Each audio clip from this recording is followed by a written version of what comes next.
Hello students, class 5। তো দেখো, তোমাদের এই বইটা তোমরা দেখতে পাচ্ছ, নবগণিত। রাইটার হচ্ছে কেশবচন্দ্র নাথ। এই বইটার ভিডিও করা স্টার্ট করে দিয়েছি। তো আজকে তোমাদের 150 নম্বর ভিডিও করছি। তো আগের ভিডিওগুলো তোমরা অবশ্যই দেখেছো। তো আজকের প্রবলেম দেখো যে এরকম আছে, প্রশ্নমালা 16 পেজ নাম্বার 72 পেজে, যে কোনো গ্রামে 1911 সনে লোক সংখ্যা ছিল 7,503। 1921 সনে লোক সংখ্যা হলো 7,713। ওই গ্রামে বছরে গড়ে লোক সংখ্যা কত বাড়িল? তাহলে লিখতে হবে, অঙ্কটার সমাধান এভাবে করতে হবে যে 1921 সালটাকে আগে লিখছি, যে 1921 সালে গ্রামটিতে লোক সংখ্যা ছিল সমান কত? 7,713 জন।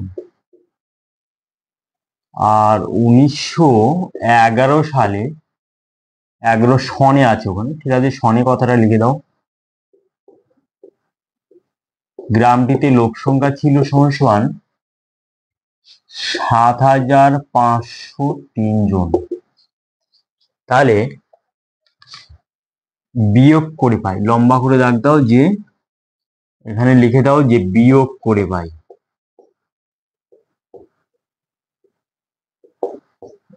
বিয়োগ করলে 0 আর এখানে 10, তাহলে 10 বছরে গ্রামটিতে লোক সংখ্যা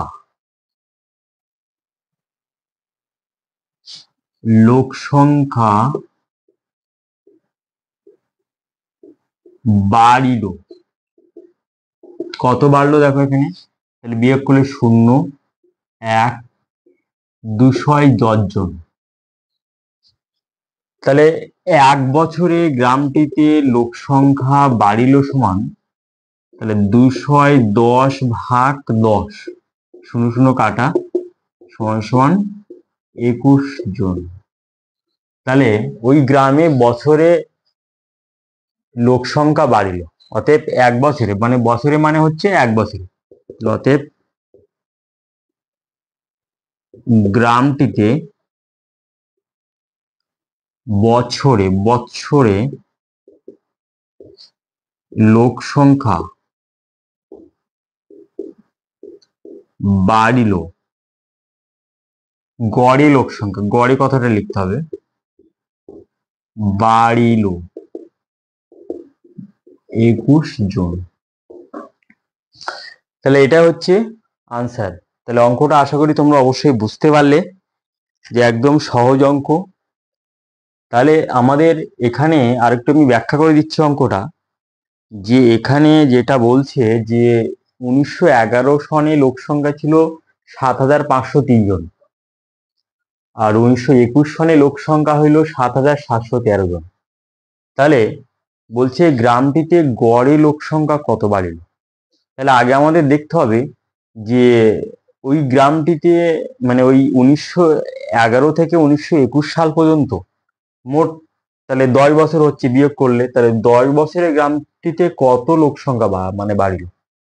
এবার গড় মানে কি, যে টোটাল যে সময়টা হবে সেই সময়কে ভাগ করে দেবো, তাহলে 1 বছরের সাপেক্ষে যে মানে যেটা হবে সেইটাই হবে আনসার। অর্থাৎ এখানে বলছে বছরে গড়ে কত লোক সংখ্যা বাড়িল, ঠিক আছে, ওই জন্য আমরা এখানে ভাগ করে দিলাম 10 দিয়ে। তাহলে এরপরে দেখো নেক্সট ম্যাথ, দেখো 20 আগের অঙ্ক।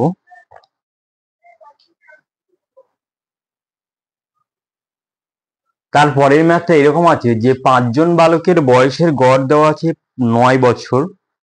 5 জন বালক ও তাদের পিতার বয়সের গড় আছে 16 বছর। পিতার বয়স কত? তাহলে লিখতে হবে অঙ্কটার সমাধান এইভাবে, 5 জন বালকের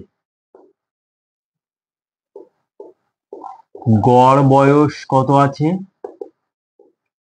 9 বছর।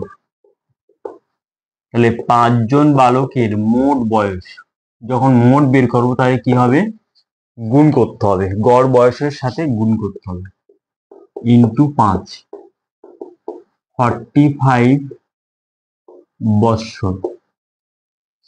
এবার বলছে 5 জন বালক ও তাহাদের পিতা, গড় বয়স আছে 16 বছর। তাহলে লিখতে হবে 5 জন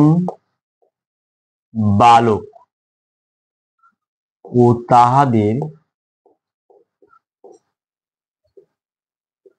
পিতা, অর্থাৎ 5 + 1, 6 জন, 6 জনের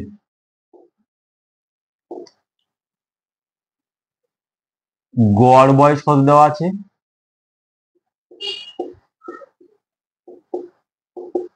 16 বছর।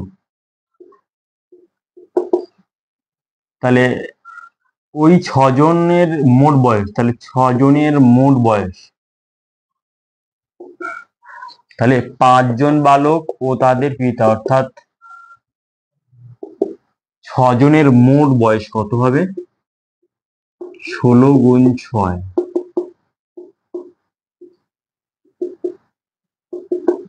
96 বছর। তাহলে বলছে পিতার বয়স কত, তাহলে লিখতে হবে যে অতএব পিতার বয়স,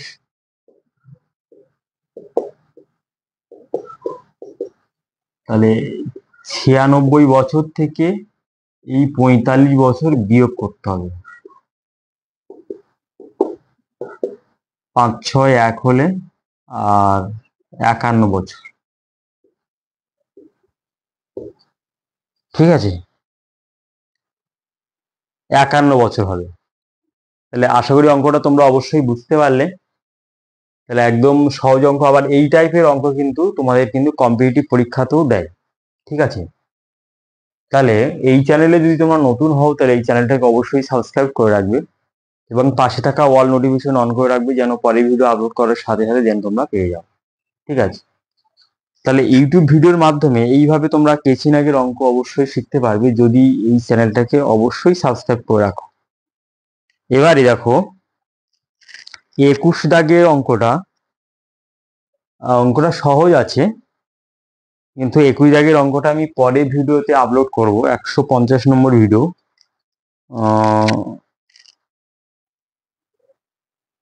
ঠিক আছে, তা আজকের ভিডিও এই পর্যন্ত। ওকে।